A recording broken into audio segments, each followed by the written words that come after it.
Good morning students. In this video we are going to start chapter number 12, that is ratio and proportion.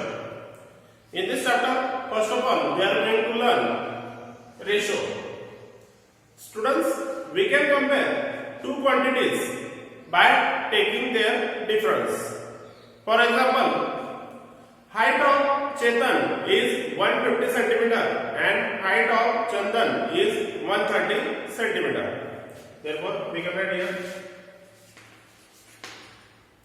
height of Chetan is 150 centimeter and height of Chandan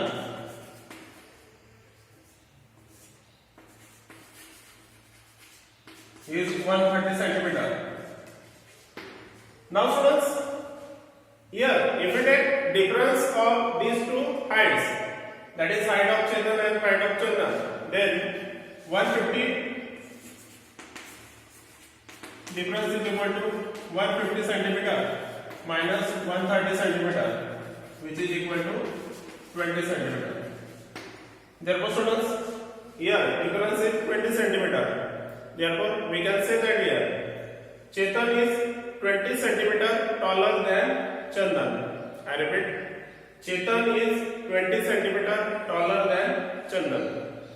Now students, if I take another example,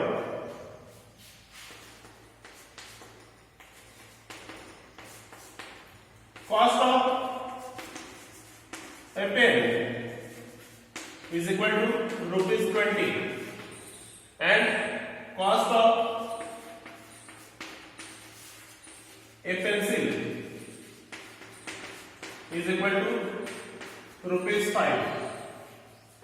Now students, cost of one pen rupees 20 and cost of one pencil is rupees 5. Now students, we can compare these two quantities or cost of pen and cost of pencil by division also. That is rupees 20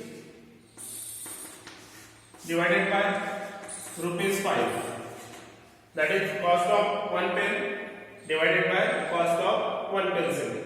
Therefore students, here 5 is the 5 is the 20, therefore which is equal to 4 upon 1. Therefore students, we can say that here cost of pen is 4 times cost of pencil. Therefore we can write here cost of a pen 4 times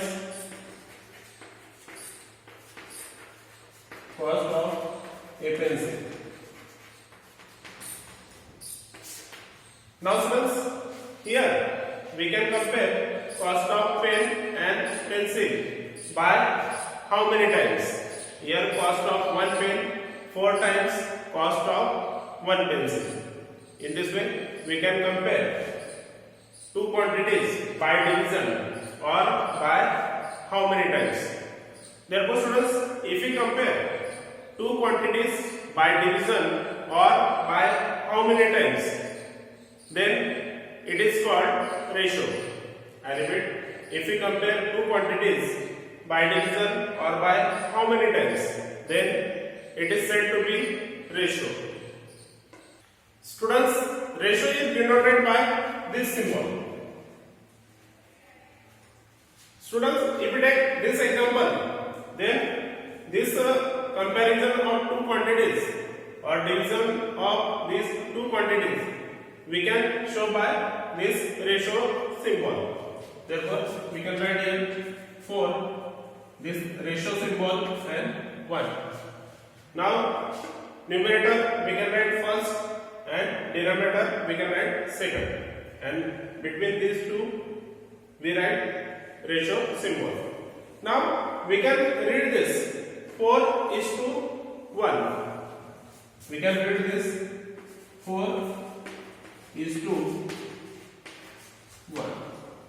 Students, to compare two quantities or to find out ratio of two quantities, their units must be equal. Like centimeter, centimeter, meter, meter, kilogram, kilogram, liter, liter. like this.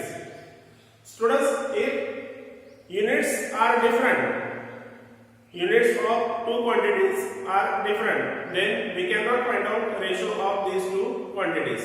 For this, we have to convert their units into same units. For example, if we take 2 meter and 150 centimeter, here unit meter, here unit centimeter, then we cannot find out ratio of these two quantities. For this, we have to convert this meter into centimeter or this centimeter into meter. If we convert meter into centimeter, then 2 meter is equal to 200 centimeter. Therefore, here 200 centimeter and this 150 centimeter as it is. Therefore, ratio of these two quantities. Therefore, first quantity on numerator and second quantity on denominator. Therefore, 0 0 cancel. 5 3 is 15, 5 4 is 20. Here both are divisible by 5. 5 3 is 15, 5 4 is 20. Therefore, which is equal to 4 by 3. Therefore, ratio is 4 is to 3. Therefore, ratio of these two quantities is 4 is to 3. Now students, we are going to learn equivalent ratios. Students, we can find out equivalent ratios of the given ratio by multiplying and dividing numerator and denominator by the same number. If we take ratio 4 is to 6, then we can find out equivalent ratios of the given ratio. Students, if I write this ratio numerator upon denominator form, and if I divide numerator and denominator by 2, then 4 divided by 2 and 6 divided by 2. 4 divided by 2, 2 and 6 divided by 2, 3. Therefore, here ratio is 2 is to 3. Therefore, these two ratios are equivalent. Now students, if I multiply this ratio or if I multiply numerator and denominator of this ratio by the same number by 3, then 4 multiplied by 3, 6 multiplied by 3, then 4 3 is 12 and 6 3 is 18. Therefore, here ratio is 12 is to 18. Therefore, this ratio is also equivalent to this ratio. Therefore, students, we can write here 2 is to 3 equal to this 12 is to 18. Therefore, students, 4 is to 6, 2 is to 3 and 12 is to 18. These three ratios are equivalent ratios. Students, in this way we can find out equivalent ratios. Students, I hope it is clear to you. Thank you and have a nice day.